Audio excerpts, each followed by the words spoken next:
Hey, how you doing there again, folks? Me again, of course, Brandon Wenzel. Come back at you. Another offering. Off my sampler platter. Yes, indeed, folks. Sampler review series reviews I've been doing for a little while now. Go over there, try out food and drink items. I eat stuff and drink stuff, then, folks. I'm going to talk about stuff. I'm going to let you know all that you need to know about hopefully delicious stuff that time I'm doing this, folks, I'm not going to lie.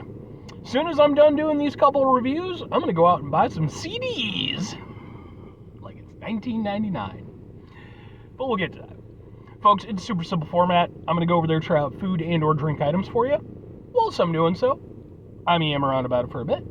Whilst I'm doing all that, I'm inside my truck. Whilst I'm doing all that, folks, I'm wearing a super cool shirt. Folks, when I wear super cool shirts, I always like to highlight super cool shirt. What super cool shirt am I wearing for you today? Happens to be my snot shirt. Yeah. I love my snot shirt. And you can't see what's on the back, but it's pretty great. What the hell is Snot, though, if you don't know? So, Snot are a band. They were, during the 90s, they were a band very much on the rise, kind of part of the hardcore scene, kind of tying in with, like, the nu metal vibe. I think, depending on who you talk to, they could sort of go back or forth, sort of where they fall genre-wise, but I definitely sort of include them more in the nu metal scene. Certainly as almost like progenitors to the nu metal scene. Sadly, the lead singer and his dog were killed in a car accident, kind of like right when they were at that precipice, taking the next leap. And, they've been kind of, obviously that was a huge hit to take. But they are still actually performing. In fact, they're supposedly going to be releasing some new music pretty soon, which is very cool. And I actually got to see them perform live recently, which was an incredible experience. I have some videos of that performance on the channel, in case maybe you want to check them out. If nothing else, I'd be more than happy to point you in the right direction as far as their music is concerned, because I think they're incredible. But anyway, what am I trying for today, folks? What are we doing here? Why am I going to buy CDs? Well, I'm going to buy CDs because, I'm just a crazy old person. I like physical media. I don't like Spotify or any of that shit. It's not my vibe. But, I woke up extra early because it's Black Friday, and there's a record store that's doing 25% off on CDs. What with it being early, I need something to help wake me up. So, I'm going to be reviewing, from Alani New. It is their Winter Wonderland flavored energy drink. Okay. It's 200 milligrams of caffeine, gluten-free, vegan, all that good stuff. And yeah, I've reviewed some stuff from Alani New in the past. And, the holiday theme. So, let's get a thing for a thing here. It looks like this. We'll just go, Let's give it a shot. I don't drink a lot of Alani New, but, every now and again. I'm guessing maybe, cranberry or something. That seems to be... Yeah, I think so.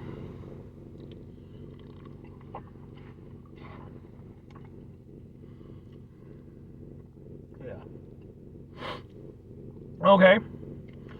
Well, you can definitely tell that... you can definitely tell it's an energy drink. Because, I don't work at Alani New or Monster or any of these places, but my assumption has always been that the vast majority of the things that they come up with, they have a base flavor, right? The Alani New flavor, the Monster flavor, what have you. And then they kind of build on top of that. This definitely plays into that. It definitely tastes like an energy drink with just some flavors built on top of it, which isn't entirely bad. Alani New doesn't taste bad, but you're not gonna mistake it for being anything else. But that's fine. And yeah, I would say it's definitely got a little tanginess to it. I would say maybe, sort of like a general winter spiced sort of cranberry vibe. But the thing is, it's not like a heavy cranberry flavor. Because instead of getting that nice, sort of dry tanginess that you would get from the cranberry, you get a little of that. But instead, what you're getting more of is that sort of citrusy tanginess that you get from the energy drink blend. So it's kind of like, I like the idea, and there's a lot of companies that Sprite, they do their their winter spiced edition every year. What was it? There's been some alternative soda ones that have done so recently too. I can't think of them off the top of my head. So, but like, it's a little bit of a trend. I'm perfectly fine with Alani Nu getting in on that. I just wish that they would have put that winter element more forward, because it's fine if it tastes like an energy drink, but if it's a special energy drink, it's a holiday themed, I would personally like to enjoy that aspect of it more than, again, the more sort of energy drink flavor energy drink. But it's not bad for what it is. It does have a little bit of dryness to it. It's nice and fruity. A little bit sweet, but not overly sweet. It's got some tanginess to it. I mean, it's not bad. Like I said, Alani Nu, they're not a go-to energy drink brand for me, but I don't have anything against them. I don't think I've ever had anything from them I've disliked. But I will say, as my experience with them has expanded, I have found some, not all, some of their flavors to be a little bit samey. And that's kind of what I feel with this one. Like, it's perfectly fine. Again, nice and fruity. It's not a bad experience, but the fact that energy drink flavor is so prominent, and again, it's not allowing the more sort of, holiday-themed elements to really shine through. Yeah, I mean, it's not a bad thing, but it feels like a bit of a waste. If you're doing this limited edition flavor kind of thing, put a little bit more razzle-dazzle into it, but it ain't bad. But two questions have to be asked. Would I get it again? Would I recommend it? Probably not, and kinda-ish. Like, this isn't one that I'm going to be, jumping up and down telling you folks to get involved with. It's okay. Again, Alani Nu, not a bad product base or anything. But, man, I wish, again, I wish that they'd put a little bit more effort into it to really go over there and allow it to differentiate itself and allow those holiday flavors to be more prominent in the way that, again, so many other companies, are doing during this time of the season. But again, it's not a bad thing, but I know for me personally, it's just, I have no reason to revisit it.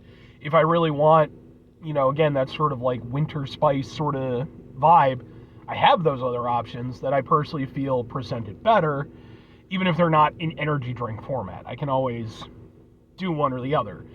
And that's why if I'm recommending it, like, it's not a bad thing. I'm sure that there are people who will enjoy it. And I would imagine that by and large, the people who do try it would probably at the very least get some level of enjoyment from it. But I also don't think that it's going to be really much of a standout for anybody. It's just it's okay. It gets the job done. It's an energy drink. It tastes like an energy drink. But it doesn't have a lot of personality to it. It's just it's okay, and that's fine, but obviously that's not something that I'm going to go over there and stand on top of Everest and go over there and shout out that everybody needs to get a hold of right now. Sorry, Alani Nu. I like your stuff. I just wish you'd put a little more effort in. You got to be like me when I was going throughout middle and high school, when all of my teachers were like, Brandon's a really smart kid. He's great in class. He participates well. Just needs to put in more effort. And I didn't, but I did manage to make it through high school, so 5 things before I get out of here. Have yourself a great rest of your day, spectacular rest of your week, monumental rest of your month, stupendous rest of your year. Folks, go over there and have yourselves a truly C+ average-tastic rest of your life, because it was enough to try to get into art school. And I didn't not get into art school because of my grades. I didn't get into art school because my stepmom at the time gambled away all the money we'd saved up, so. Final 2 things. Number 1, try to bring some positivity in the world. It's not always possible. It is, however, always appreciated. But what do you do if you can't do it all the time? I know I can't do it all the time. Here's what you're going to do, folks. You're going to try not to be an asshole. Now, folks, not always the easiest thing in the world to not be an asshole. Trust me. I know it. I live it. I'm out there every day with you in it. Life can be stressful and frustrating, and just bullshit sometimes, folks. When we find ourselves in situations where we have to deal with said bullshit, it's important we go over there whenever possible. Take a step back, try to mitigate the level of assholishness in our lives. Hopefully, do better for ourselves and for those around us. Very final thing, folks, do the thing. Whatever the thing is for you, that's what I want you to go out and do. And by the way, that story about the art school and the gambling, that was 100% true. That was a real thing that happened in my life. And, who knows what would have happened if I'd gone to art school. Statistically, I probably would have failed, not only because I don't think I would have put in the effort necessary, but on top of that, it would later sort of come out that school was like a bit of a sham, and like multiple people I knew who went through there said it was terrible, so who knows, but I should have at least gotten the opportunity. Anyway, bye.